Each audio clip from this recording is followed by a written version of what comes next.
Hello, we're live again. Glad to be doing two interviews in a row. So we did one yesterday and one today. Yesterday was a good one. Mike Chisholm, who is the host of the almost brand new Letterman podcast. It's called The Letterman Podcast. I highly recommend you take a listen to that or a look at it on their YouTube channel. His episode's coming out next week, and it's a good podcast. There are billion shitty podcasts out there, and this guy did it right. He's doing his due diligence and having people that were involved with the show, along with super fans and people in the periphery of the show that were touched by the show. Or he had Dreesen on, Tom Dreesen. He had Eddie Brill on, and a lot of folks that were part of the show in different capacities. So I highly recommend you check that out. And it's on my list that I listen to every episode, so it's a good one. Today, I've got a Michigan comic who's formerly a San Francisco comic coming on, Drew Harmon. And I actually, so what I do is sometimes I just pay attention to Facebook and stuff like that. And Drew made a post about getting into a festival, and talked a little bit about his set that he submitted to get into the festival, and gave some pointers on that. And I thought it was really good. And we haven't talked about uh, putting a good video set list together for submissions to either festivals or clubs. And I thought it'd be great to have Drew on and talk about that, and then get into his history a little bit. So let's bring him out right now. Here is Drew Harmon. Hey, Drew. Hey, Scott. Thanks for having me. Appreciate Yeah, it. thanks for being on the show. I appreciate it. Of course. I also appreciate that my Willie Nelson poster with the signed ticket is in the background. So Yeah. There you go. So, first thing I wanted to ask is what made you make the move from San Francisco to Detroit? yeah. So I was in San Francisco for about 14 years. I actually started comedy in Grand Rapids, Michigan. Uh-huh. Moved out to San Francisco for work. I'd been doing stand up. I'd been working. Because it's Midwest. Sometimes if you can competently hold a microphone and not piss in your pants for 10 minutes, then you can be a host at a club. And it's Yeah. not so much the case now. I think it's a little more. They're a little more strident now, but at the time, that was the case. So I was already Uh, hosting at clubs in the Midwest. Moved out to California for work, but I immediately jumped into the scene there, and had that moment where you're like in a club, you're seeing some of the local comics, and of mhm. course I went out there thinking like it'll take me 6 to 8 weeks, and I'll be working all these clubs, and I had that moment where I took my notebook and threw it away and just started from scratch. But I'd been in San Francisco for about 14 years. Had done the West Coast scene, LA regularly, Portland and Seattle consistently. Lots of road work, lots of those triple runs through the Southwest and into Nevada and that kind of good stuff. And my wife and I, our parents, our families are all still in Michigan. We both still have day jobs. I've had periods where I am just a comic, but have had a day job for a few years now. And it just kind of hit a point where we were already thinking about leaving. San Francisco is a tough city to live in. We couldn't upgrade our apartment. We were kind of in a small space. Pandemic hit, and we've been saving up money. And of course, the money we had saved up couldn't get us a whole lot in San Francisco, but it could get us a lot in the Detroit area where we have a lot of family. And Yeah. that was kind of the bottom line. And on top of that, both of our companies in California gave us the ability to work remote permanently. So we got to Mhm. keep our California salaries in Detroit. And I got to tell you, balling hard in Yeah. Detroit versus what it was like in San Francisco. So that was kind of the impetus. Our families, all of our parents are alive. We're getting old. We have a lot of nieces and nephews here that we didn't get to see a lot. And I was just ready for a change. I'm in my early 40s. Been doing stand up for about 15 years. Uh-huh. Had some brushes with opportunities like auditions for Comedy Central and that kind of thing, and just stuff had not hit. And I found myself getting to a point of like, I think I'm ready for a little more space, and let's go see what the scene is like in Detroit. So Uh-huh. that's kind of what pushed me into that change. That's cool. And I find I used to live in northern Indiana in the South Bend area, and I got to meet a lot of Michigan comics, and there's just uh, for it being Michigan, okay, Midwest, almost to Canada, all that kind of stuff. There is just a lot of really good comedians that come out of Michigan, and a lot more than Indiana. I'll say that. There's some great ones out of Indiana, but I think Michigan per capita, because I think it's there's less population. I think the percentage wise, you get a little bit, you win a little bit. Yeah, and the stage time's been good. There's within the immediate Detroit area, there's really 3 decent clubs, almost 4. We've got a 4th one opening here soon. There's a lot of fairly local shows. Like a lot of places, COVID kind of took out some local venues, some spots that had been doing consistent shows. So the scene's adapting a little bit. And anytime you move from one scene, I was very comfortable in San Francisco. I was used to getting up 7 to 10 times a week if I was in town.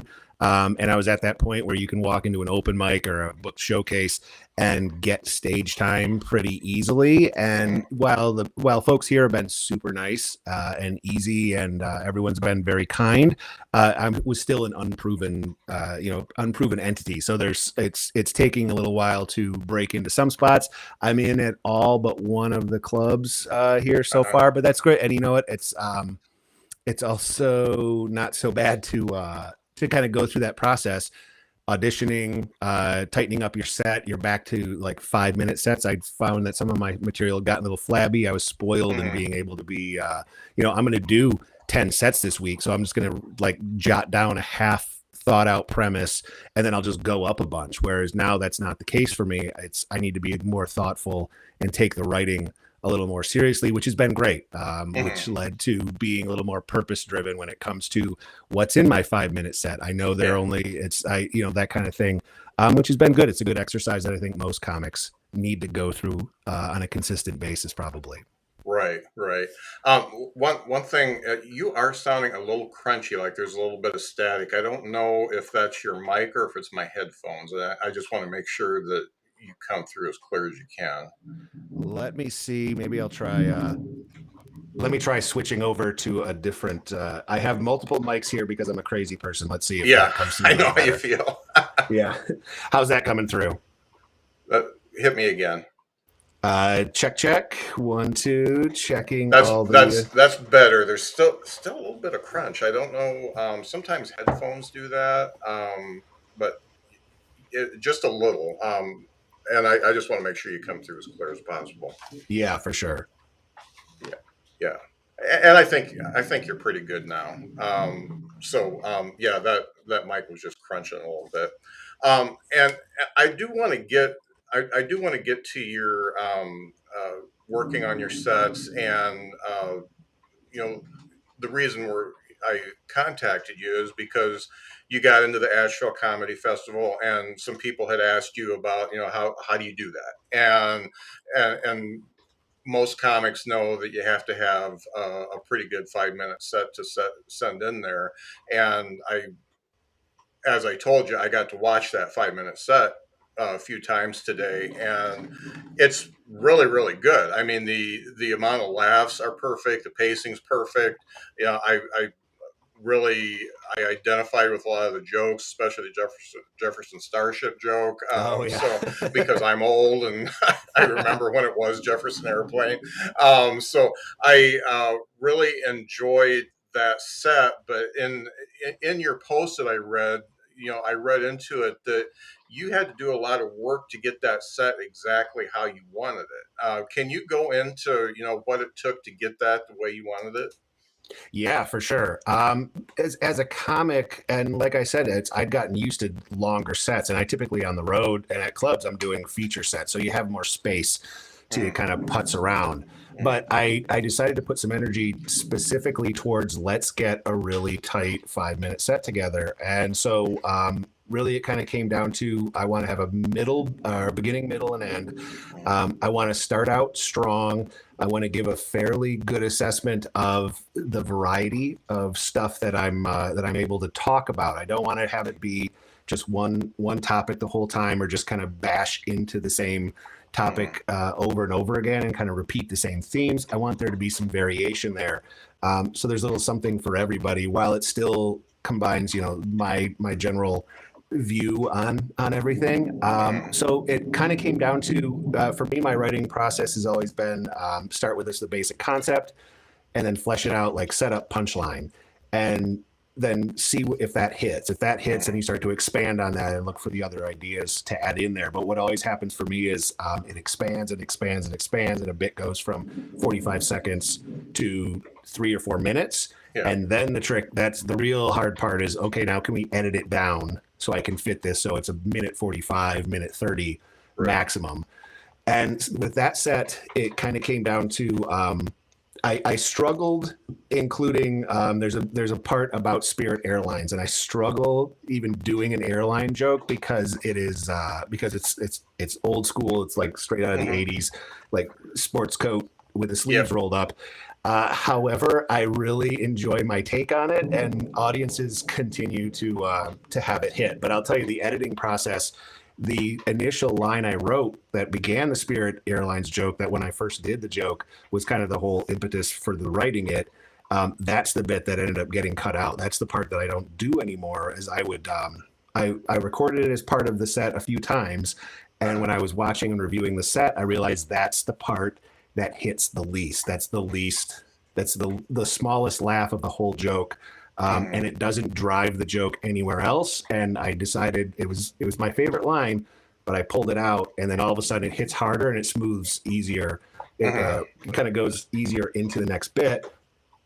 And I think that's where I struggle, and a lot of comics struggle overall. How do you got to kill your darlings sometimes? Yeah. And look for specifically, the laughs per minute. That was one of the things that I was looking at when I was trying to get to a 5-minute tape. Is there a solid laugh, say every 15 to 20 seconds? Is there some energy propelling it forward? Because I've had sets that I've recorded in the past and stuff that I've done in the past where clearly it's you have those gaps where it's like 30 or 40 seconds of setup.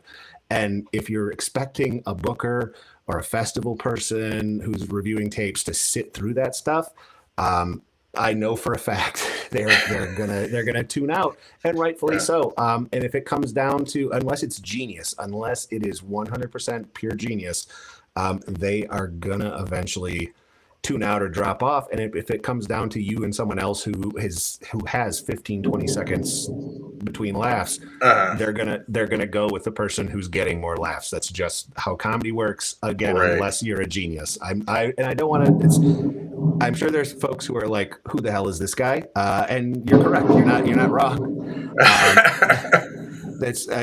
I'm a dude who's got I've had a few things here and there. I've been around, but I'm a solid middle dude. I am a solid middle, but I at no point. My biggest brush with fame has been when a weekly in San Francisco. I had a show that was doing fairly well. It was in a local festival, but they put it in the weekly as my show's title with Dan Harmon, and the show sold out super fast. And they had to do an article about how, well, actually it's not Dan Harmon, it's Drew Harmon. And so, yeah, that's kind of where that's been my biggest brush with fame. But on the other hand, I have managed to squeak my way into stuff.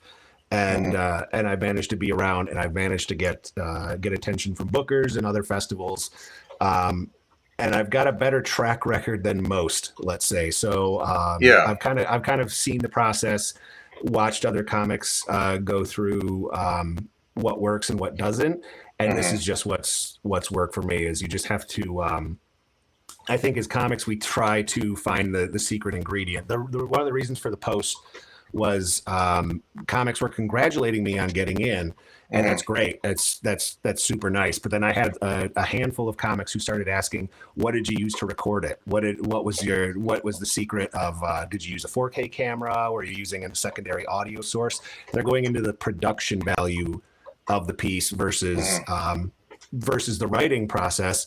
And I know for a fact that most show producers, most bookers, they would love to have a crystal clear image quality. They'd love to have it be pristine audio, but they don't necessarily need it to be. And so I was a little shocked at how, and I'm one of those comics. I use a 4K camera, although I think the clip in question was recorded on my phone, if I recall correctly. Okay.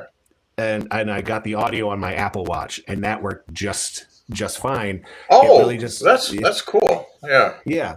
And so, it came down to the post came from a desire to give some other comics insight into it's like do the best you can when it comes to production, but the real work, like the stuff that's actually the secret sauce, is all in the write, review, rewrite, review it again, rewrite it again, over and over and over again. That's where it comes in, and that's where you start to break through into the good stuff. And yeah, that 5 minutes, just when it starts to hit and you realize like I have 5 super tight minutes, it's also inspired me to go back to my other stuff, like my feature set. And I realized like a lot of this is a little flabby and indulgent. Let's start to tighten that up as well. It's been a great exercise for me in just the writing process.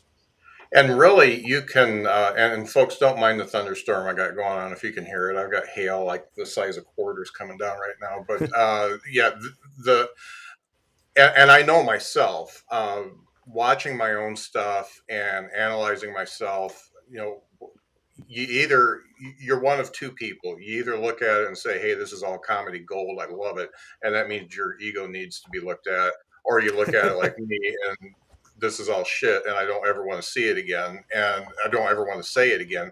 But then you have to look at it again and say, hey, this worked pretty good, but it could be better. And it's the hard, for me, it's the hardest part about doing stand-up is actually evaluating what your sets are and getting the words right, and like you said, cutting out your babies there, the ones that the stuff that you love that you think is super good, and it's just not quite hitting as well as it could. Yeah. And, video is, I record audio of pretty much every set. And that's one of the reasons I got an Apple Watch, is because you can easily do a voice memo there. And that comes in handy quite a bit of times if I'm syncing video later, something like that. But it's like the most crucial skill that I think a lot of comics forget about, is just literally being able to watch yourself and judge yourself critically but fairly. When I first started recording video a lot, I thought I was, before I recorded the video, I thought I was super smooth and cool. And I was like, I was statuesque, and I looked like a, rugged version of the Marlboro Man on stage. When I watched those sets, I realized, oh, I'm a Muppet going crazy with my arms flailing everywhere. And I realized how frantic I was.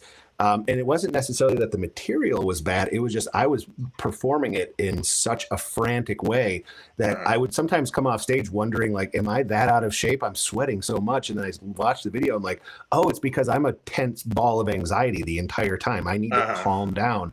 So that was huge for me. But just being able to like watch it critically. And, there's comics on the other side of it. I knew one comic once who we were both doing a showcase at a club, and he recorded his set on a video camera, and he went up early. And so as soon as the show was done, he takes down his gear and he leaves and goes out to the car. And we didn't see him for 15, 20 minutes. He comes back in later, and he just says, and we're sitting in the back in the kind of comic area. He just says, I killed. I'm like, yeah, you did pretty well. He says, no, I killed. I just watched my video twice. Like, he went to the car and immediately watched it.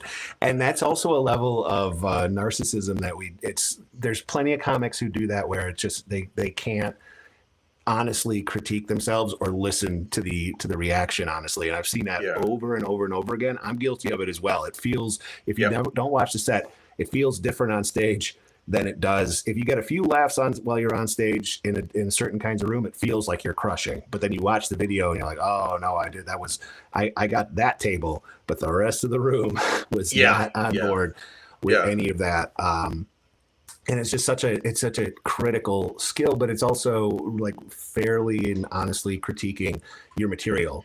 And I think that's what takes most comics. It's what holds most comics back, and what pushes them forward into that next realm, is just being able to have the taste level to decide, like, this is not genius. My first draft was not genius. I have work to do.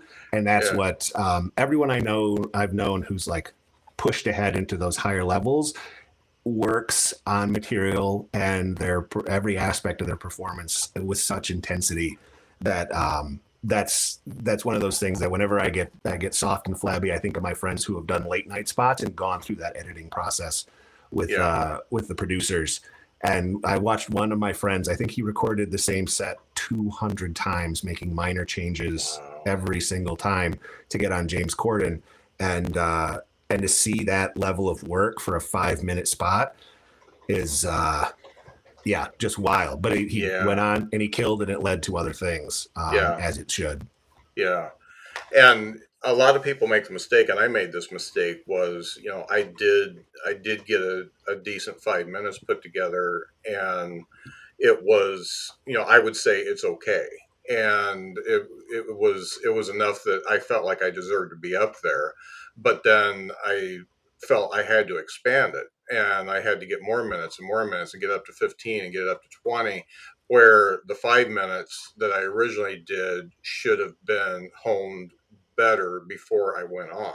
I mean, it's okay to write that stuff, but you really got to get it to the point where it's just, this is as good as it's going to get, at least right now. And I see a lot of people make that mistake, and then other folks make the other mistake where they just keep hanging on to that 5 minutes and they don't add to it, or they hang on to stuff that just doesn't work. And I look at self-awareness, and some of it's a maturity thing, and I think some of it's a maturity and comedy thing, because you can be pretty self-aware in your normal life, and be mature and act like an adult, but then all of a sudden when you go on stage, you just become this complete idiot that doesn't know what's going on, and you step off and you think you killed, and guess what, you weren't even close. Yeah. And there's a tendency, it's always been there, especially in open micers and people who are just starting to maybe get booked a little bit. And it's very prevalent these days where if a comic writes a bit and it doesn't really hit that hard, the tendency is to, for some reason, then determine that that's they're not ready for my genius. They can't handle it. I guess it blew your mind, something like that, as opposed to pushing ahead and trying to come up with the way that it hits bigger in the room. And I don't understand that inability to. I like to do well. That's always been a thing for me. Is I would prefer to do as well as possible in every room. And one of the advantages of moving from San Francisco to Detroit, and also now I'm doing shows in more rural areas. There's a booking agency that's doing like one-nighters around the state, and they are not. It's restaurants and bars in pretty rural areas. And so as a comic, that challenge to me is, can I make a joke work in San Francisco, but also Detroit? I don't want to be the guy who has like the two different sets of like, okay, if I'm here, I do this joke, but if I'm here, I do that joke, because also that tends to lean into I'm gonna cater to each of those specific audiences. I want to be me with my material in whatever room I'm in, wherever that may be. And having already done some road work and travel a little bit prior to the move, I felt like I was primed for that anyway. But it's been a great exercise, and so far, there's been a couple of rooms where I just do not go over, but I think that's every comic. But you just focus on the writing and trying to find that angle that works for everybody, and and eventually you find you figure out the math problem and get there. Yeah. How do you feel about the whole festival thing? I get these. I get so much conflicting opinions on comedy festivals and stuff like that. You got to pay to send your video in, and it's it's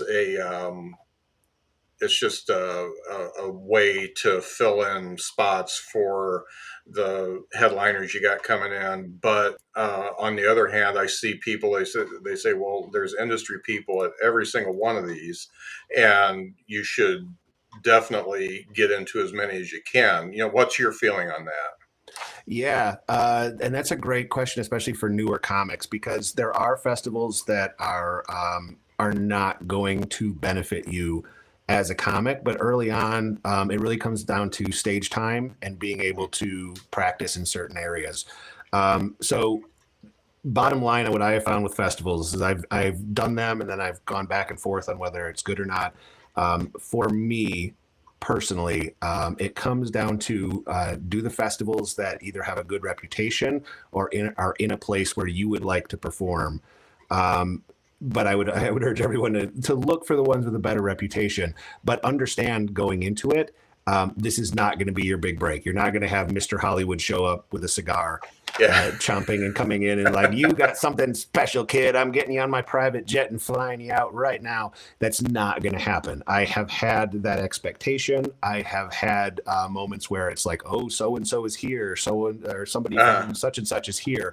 And it never led to anything. However, I can see points in my comedy career where going to certain festivals or performing in certain places led to suddenly I found myself having more road work or like that credit, or suddenly I know comics in other areas doing stuff like Asheville, some of the other the comedy competitions in San Francisco and Seattle have been good for you. Meet comics from all over the country.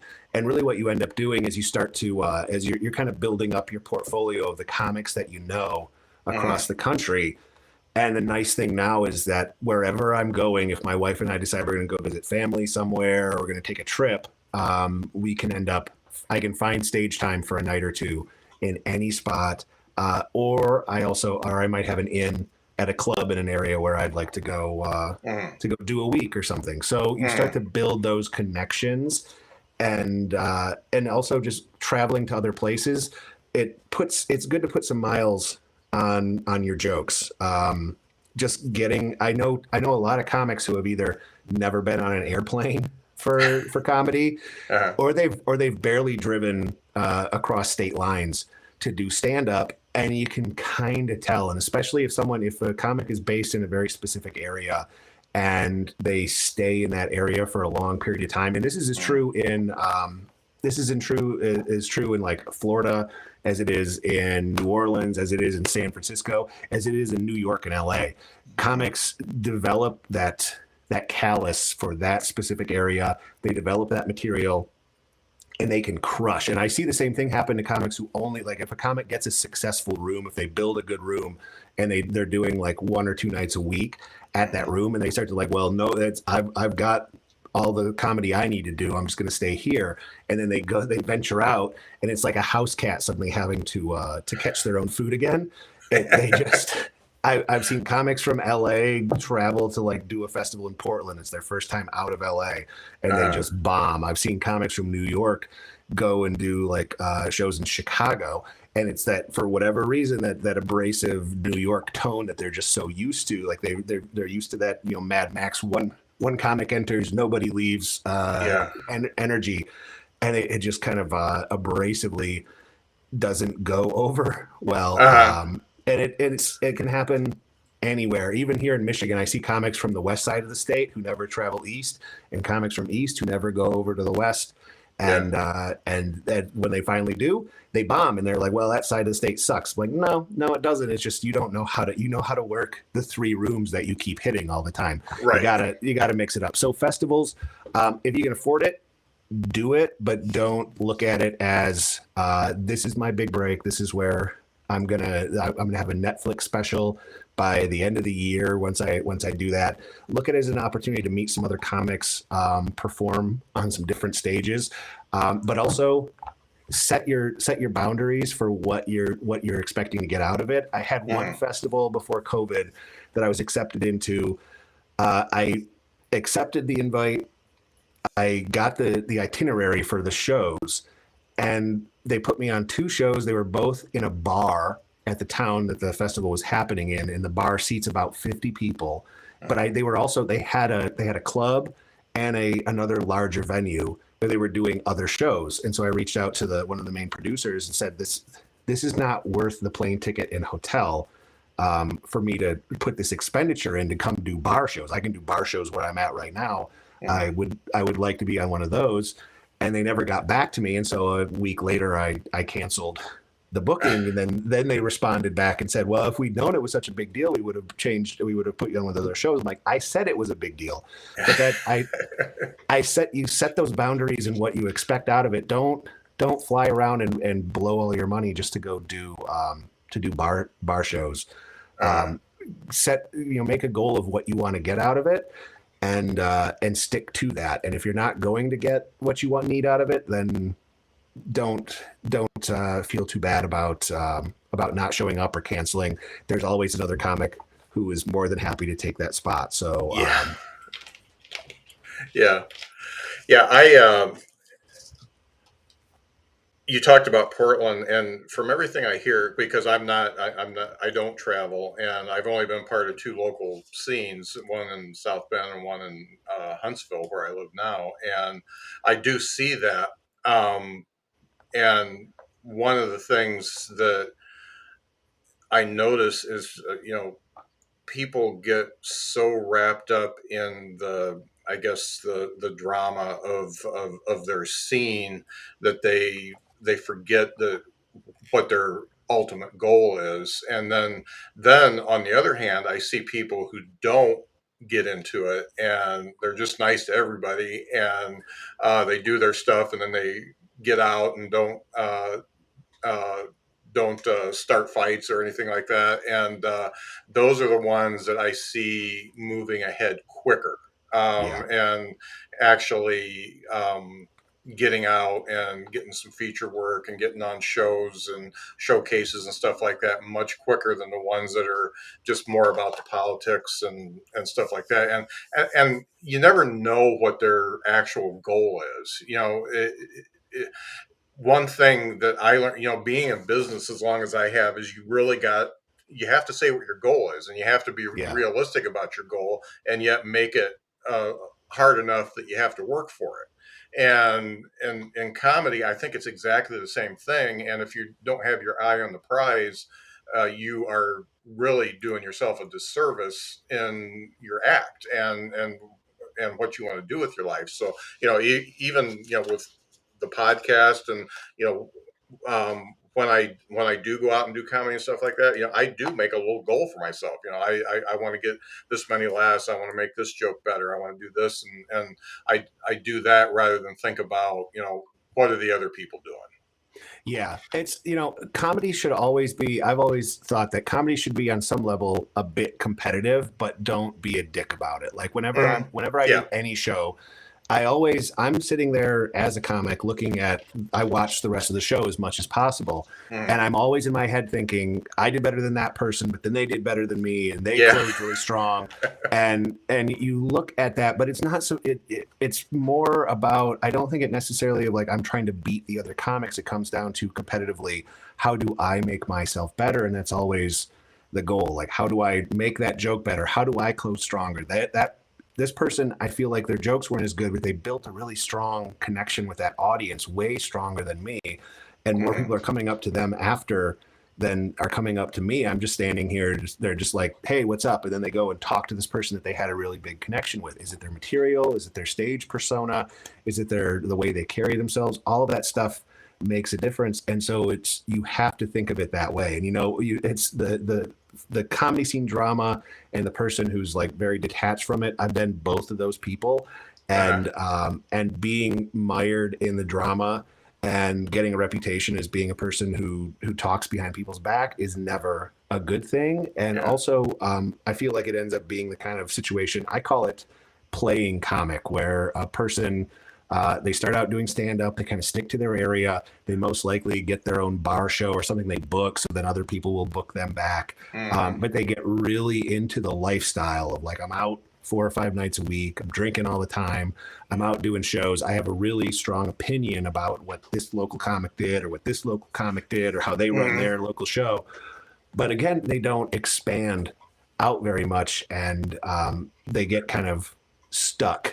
It's like their wheels are spinning in the mud in that spot. And they start to kind of be known for like the one thing. I see a lot of comics, and I fell victim to it too, is once I got to a point of having a really strong 10 minutes and I was getting booked consistently and I had that 10, I rested on that 10 for a good 18 to 24 months without developing additional material. And that was my period of playing comic. I was drinking consistently at every show. I'm hanging out before and after. All of my closest friends are comics. Which is a great time. It's one of the most fun times of my life, but it was also one of the least creatively productive. And I feel like for me, I was spinning my wheels as well there because I wasn't advancing the material. I wasn't taking an honest look at the material and trying to move it forward while also building on the material that I had in my on my bench of stuff to pull in. I had 10. If you wanted me to do 20, then I was going to be struggling to do that 20. And when I finally got to a point of accepting that, that was also around the time when I stopped drinking and got a little more focused, and it became more goal oriented. And I think you're right. A lot of comics don't set goals for what do I want, and the first goal is most likely I want to work at this local club. Okay, who works there? What do they do? What was their process like? What's the booking process? What's the audition process? How do I start to become a viable candidate? And it's, from a lot of clubs, and a lot of comics don't like to hear this, but for a lot of clubs, it's not necessarily getting their attention and, a quick audition and suddenly you're working there. It's also making sure that you don't give them reasons not to book you.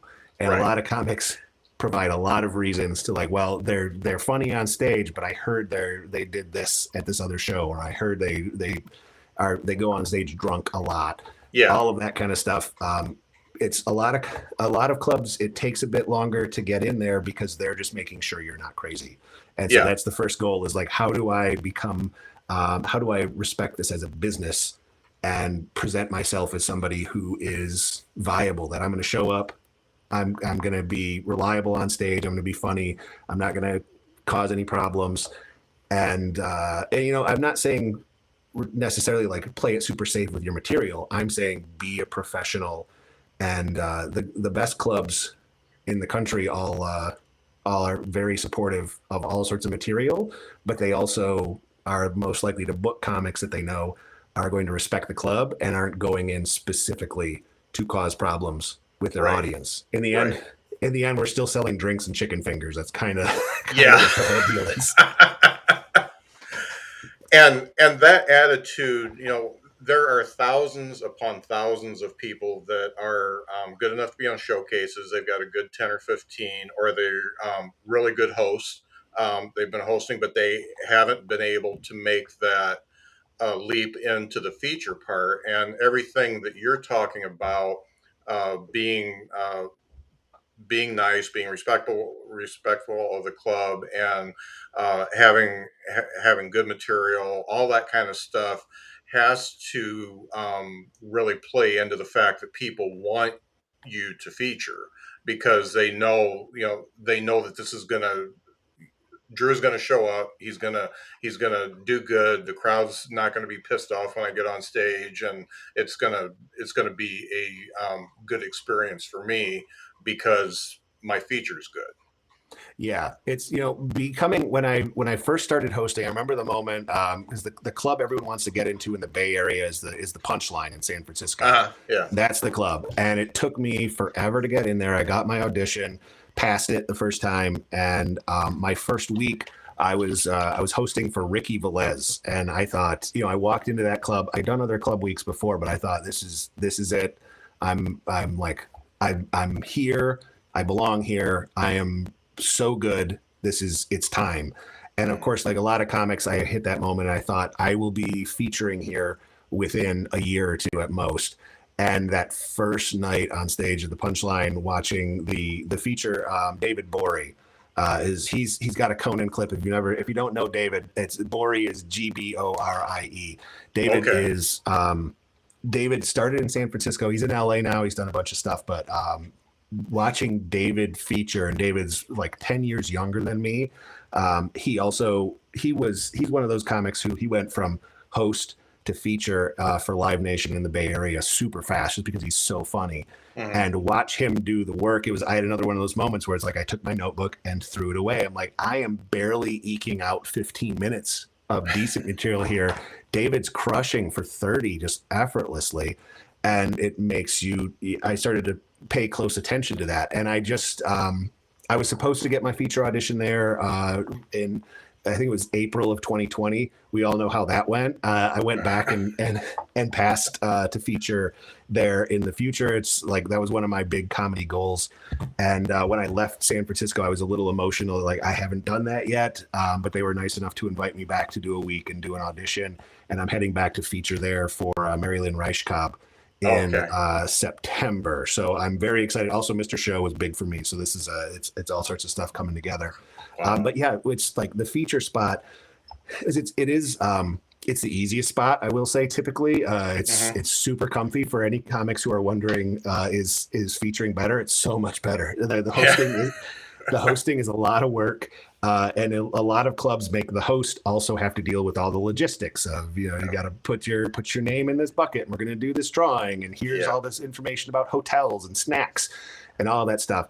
The Punchline and Live Nation's clubs do not. In fact, some of my favorite clubs to work are the Live Nation clubs, but it comes down to the host has a lot more work to do. But if the host bombs, the feature's job is to bring the night back up, and the host sometimes will bomb just because you're on stage while people are ordering drinks, they're getting settled. I've had, when I was hosting more often, I had someone come up to me at one club and ask how we determine whose turn it is. I'm like, what are you talking about? It's like, well, it's just, you guys just take turns from whoever works here just hosting the shows, right? Like, he thought I worked in the bar, or I was a waiter or a cook or something, and it was just my turn to host the show. I'm like, this is Emo Phillips who's headlining. Do you really think they just drag someone? It's like, well, as soon as you're done cleaning that toilet, get on stage and host the show. But there's that perception, and so sometimes the host struggles through no fault of their own. They can have great material, and I had that moment plenty of times of I just cannot get them because they don't respect me. Whereas the show has officially begun. But that means you also, if the host didn't get much, that means you're coming in kind of cold, and you got to warm it up for the headliner. And it's a fun spot. I enjoy it quite a bit. It's just, but you get there through just consistently showing up over and over and over again and looking at your jokes very critically. I know quite a few comics who make it to hosting consistently. And especially if they host at bigger clubs, they will just kind of stick there. And then eventually they start to find themselves featuring at B clubs or C clubs, or even headlining at C clubs. But the act never really evolves that much. And some of the best bookers I've known at some of the bigger clubs, they can see that some people are headlining at whatever club in rural Dakota, South Dakota or something, but they're but they're a host here.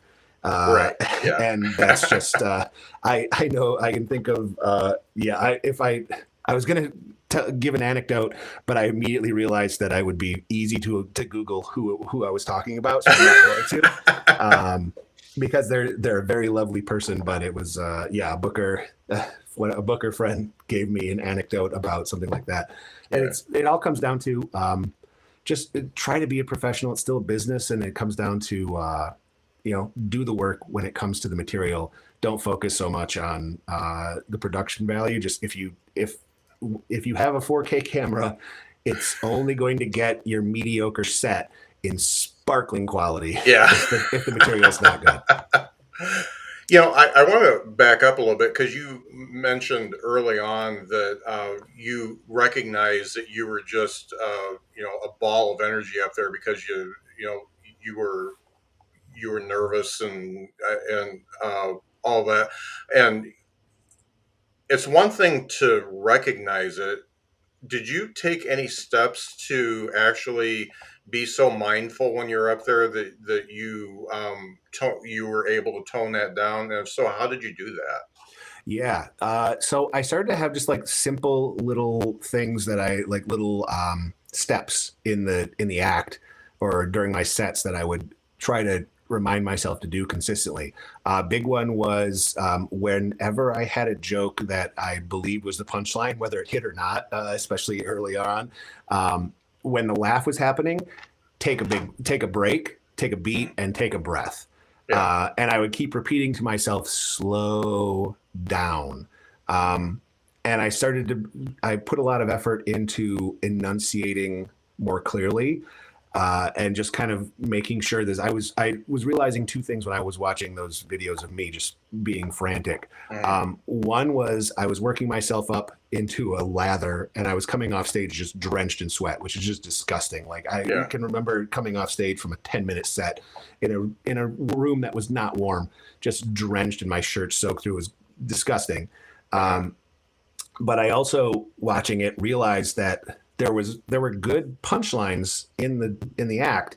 They just couldn't understand them because I was going so fast. And another comic, when I mentioned that what I was trying to do, he said, "Well, you're kind of like the boxer that comes out in the first round, just swinging wildly, trying to knock them down and get them. Like you're just swinging so wildly that nothing lands." And I started to slow down, and as a result of that, I started to have better sets. Suddenly the jokes are hitting harder. Some of the setups and the tags are hitting better because I'm not so frantic about it. It's a little more paced. Another thing that was a big step for me was I created a show called I Think I'd Be Good at That, when the whole point of the show was we would have 5 comics who were fairly established or consistently working, and they would help to write jokes and coach a person who had never done stand-up before to get on stage, and that person would then headline the show. And the show did very well. It was based in the Bay Area. We were doing some festivals. At the time of COVID, I think we had about a year's worth of stuff around the country booked. It's still on hiatus, but what ended up happening because of that is I got way more analytical about material, being able to write material in a more general way that as a comic, you start to get into your rhythms, like I know how I can zhuzh this up and make it work for me and my voice with a little shimmy shake and add a little lilt to it, and it works for me. But I need to make it work for other people. But it also part of that was coaching these new people into how to do stand up, and you kind of break it down into a basic process. And again, I was repeating to them, slow down at every punchline, take a deep breath, and then go into the next joke. Like don't just race through. And the great thing about all of that is I had people who they were terrified of public speaking. They were terrified of doing stand-up. And I had a lot of those folks come away from that experience saying that it not only changed their perception of stand-up comedy and performing, but it just changed their whole lives in terms of like presenting at work, giving a presentation, talking to people in public spaces. And you start to see those things that how it becomes a universal thing. But you just have to concentrate on the moment and be more thoughtful about how these words are coming out of your mouth. And am I just beating them over the head, or am I doing it in a more conversational way? One other funny thing that happened as part of all of that process of like watching the video and trying to be super tight about the words, I started to realize that at one point I was getting so precise with the verbiage. It was like I was reading from a script, and I wasn't. It was just in my head. And I started to realize that I went from having really good sets to suddenly it was getting a little more mediocre and a little more flat. And I tried to keep the pace of not going too fast, but I would start to add in ums and uhs, and I started to think of it more like jazz, where I was able to kind of move around a little bit, where I know the beats, but I'm kind of changing the notes here and there, and that little extra bit of sloppiness, or perceived sloppiness. My wife will complain that it seems like I'm making the same uhs and ums and stutters over and over again. But to me, it ends up finding shape in like it hits with the audience in that they think this is just it's kind of a fun performance of it's coming out of my mouth for the first time, as opposed to I am reading a script, I am Jokebot 9000, here are my jokes. and that was another thing that evolved for me, and that's literally just watching and listening to my sets over and over and over again, which is super painful, but so necessary in this whole process. Yeah. I really like the idea of these themed showcases that are, either I think I can do that, or you go up and part of your set has to be a subject that you don't know until you walk up there and stuff like that. Because it really, first of all, it makes you mindful, but it's almost improv-y in the fact that you have to kind of watch what other people do and what's working for them. And I think that's really good for the growth of a comedian. And I'm scared to death to do it because I've got one here, and I'm like, I think if you throw a subject at me that I'm not ready for, I don't know what I can do. I'm just going to be up there stammering. It's and for my show, we would sit down with a person who had never done stand up, and we would start asking them questions like, "What's a story that you tell all the time at parties? What's a Uh, story that your friends would tell about you?" And we start going through those, and so then the comics would start to take their own stab at trying to write that, and then we would kind of rewrite it based on how this person, their cadence and all of that good hmm. stuff. And some comics would jump in head first, and they really enjoyed the exercise. Other comics struggled with it. And I will say, if there's anyone out here who's considering creating a show where you give comedians homework, it's a terrible idea. Do not ever do it, because what I ended up having to do with most of those shows is we were aiming to have the person do about 10 minutes.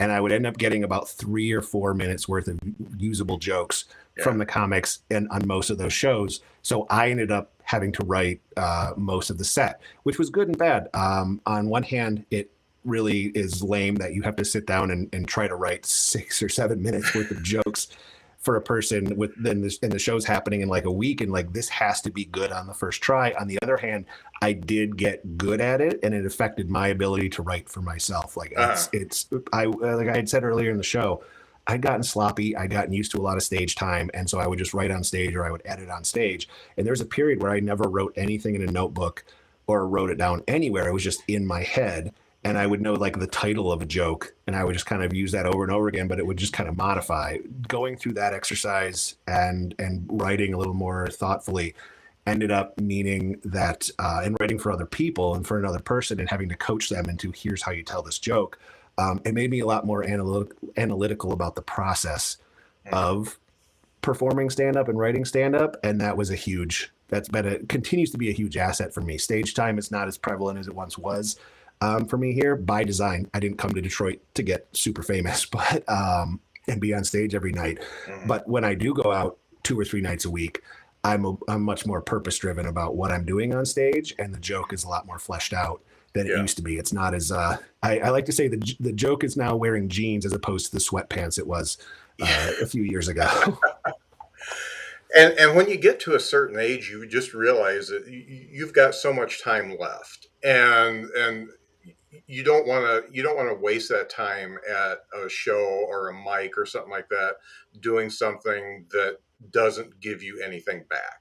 And that I got stuck in that, and every time I did when I was in South Bend, the open mic would either have all comics there, or it would be just full Notre Dame students because they all decided to come. And Yeah. every time it was full, standing room only, I would break out the greatest hits every single time instead of bringing out new stuff. And I kick myself now for that because it's just an open mic. It's not, Yeah. they're not going to remember.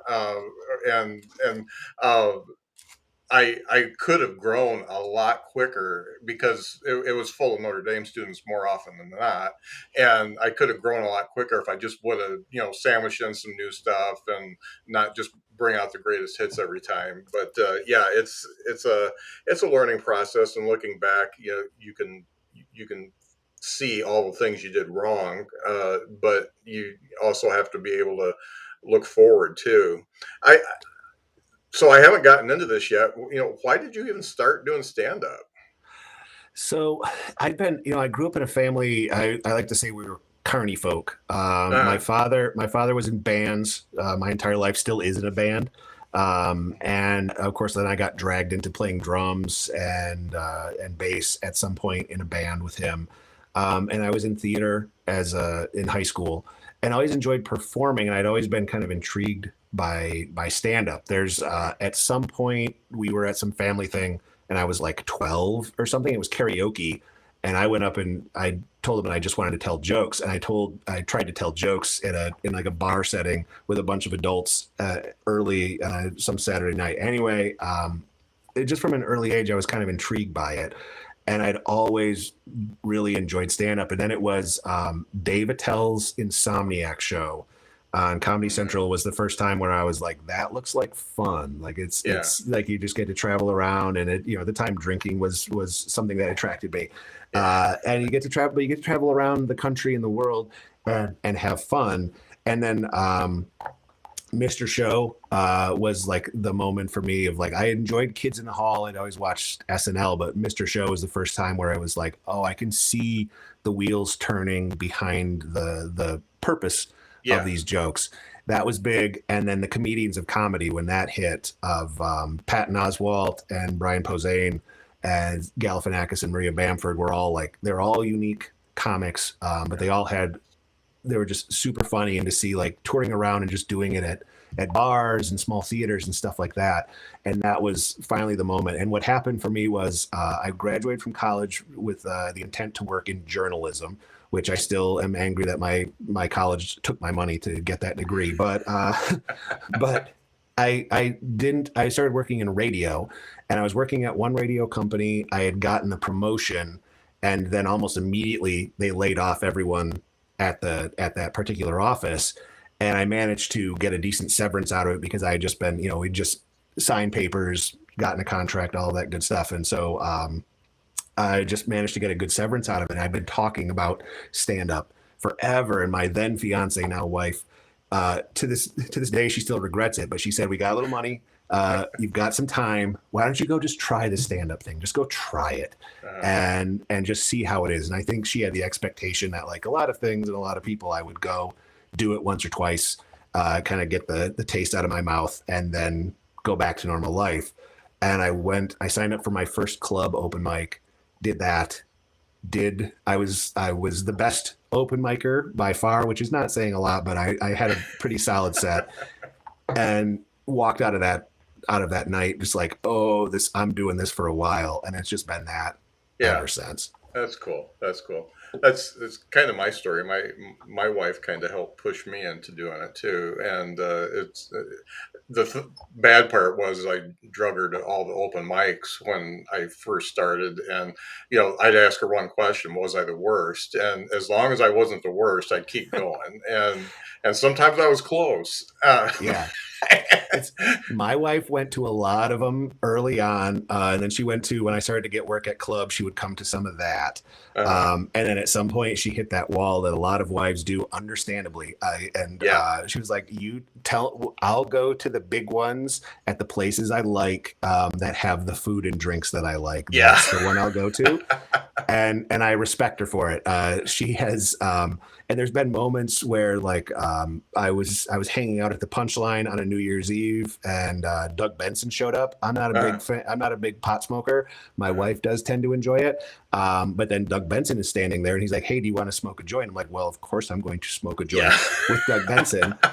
And then later when I get home very, very high, my wife's like, "What happened to you?" I'm like, "I got high with Doug Benson." Of course I did. And she's like, "No." So she's missed out on a few things like that. But for the most part, she's always been super supportive. But, spouses, it's very silly. And sometimes when you're traveling or flying around and you end up making grand total, $20 or $30 from a night of doing stand up, there's moments when my wife is like, where is this going? But and again, understandably so. But I'm at this place here in Detroit where I'm like, I'm as busy as I want to be. I've got club stuff that's like once a month or so. I'm doing a club week. I do a couple of shows a week, no matter what. I was doing some road stuff. Gas prices have kind of made it so it's not necessarily ideal, but I just kind of fit it in where I can. But I'm as busy as I want to be, but I'm not in that same grind that I felt like I was, where it was like, it's every 3 months I got to go down to LA and try and do a few nights of sets, and I got to go do some sets in Portland, and I got to go to the Punchline every Sunday night for the Sunday showcase. And like, I know I just got up, but it's I got to go hang out so people see that I'm there. I'm going more for the reclusive genius thing now, and That's been good. And I do have to say, I was seeing all the people getting all the messages from folks when I got into the Asheville Comedy Festival. Was super nice, and it just feeds into my reclusive genius thing. So thanks to everyone who reached out, and thanks to Asheville for accepting me. I appreciate it. That's great. Now, if you hypothetical, if you are working a club and you see this newer comic that you can tell has potential, and you it's pretty easy to see potential these days, and you know they have potential, and you think that they've got what it takes, and you can tell they carry themselves like somebody who would be a good comedian.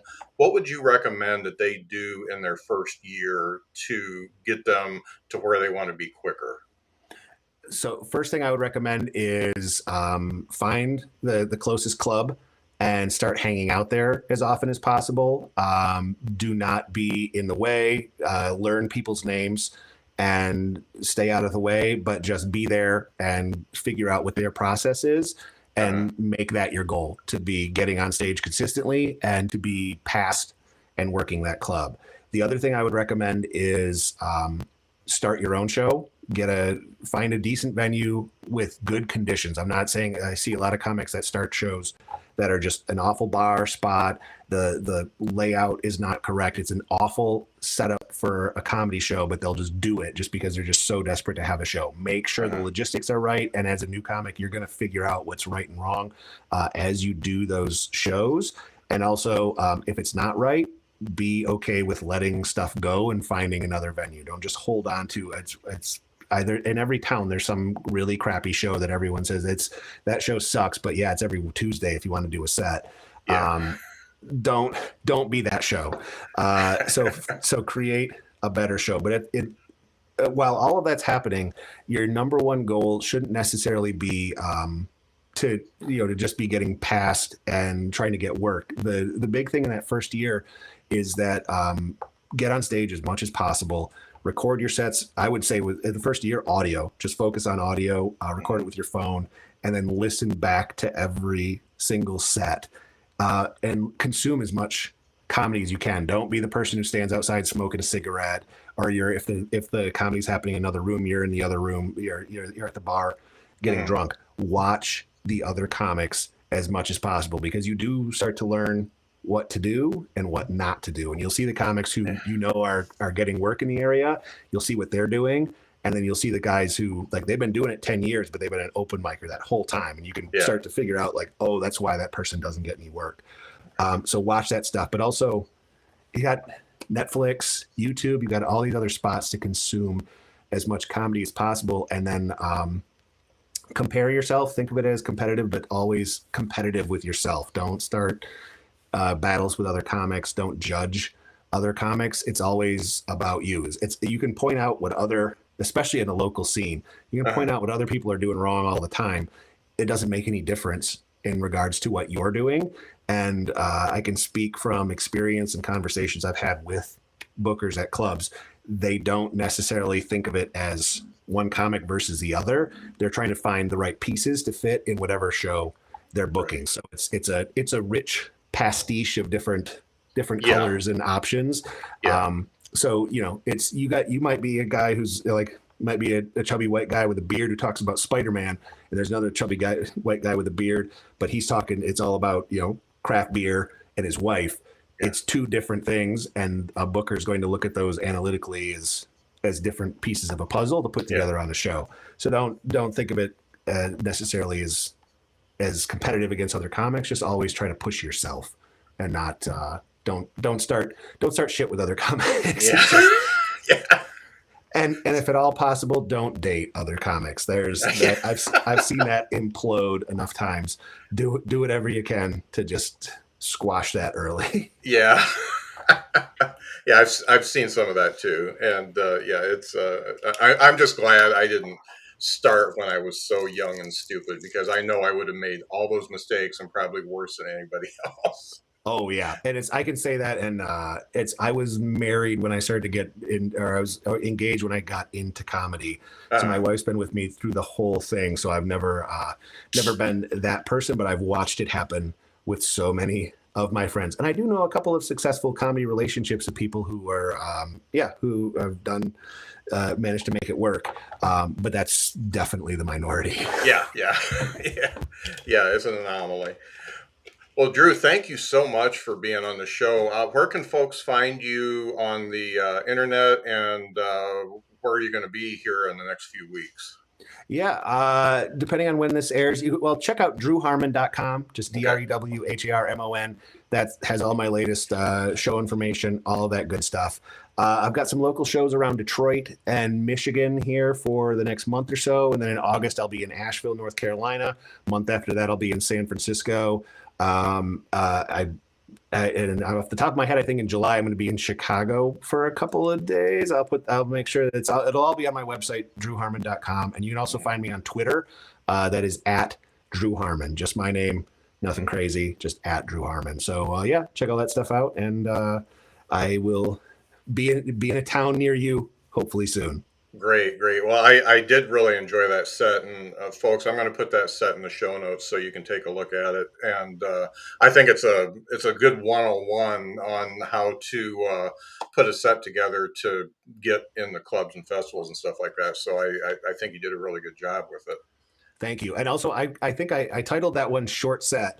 If you title a set Short Set on YouTube, I know bookers and people who review sets like that, just because it's further little evidence of like, okay, this is short, because it's bookers, especially for like festivals and competitions and stuff. They watch so many clips, and I've heard plenty of bookers say that they'll watch the first 90 seconds and then they fast forward to the last minute.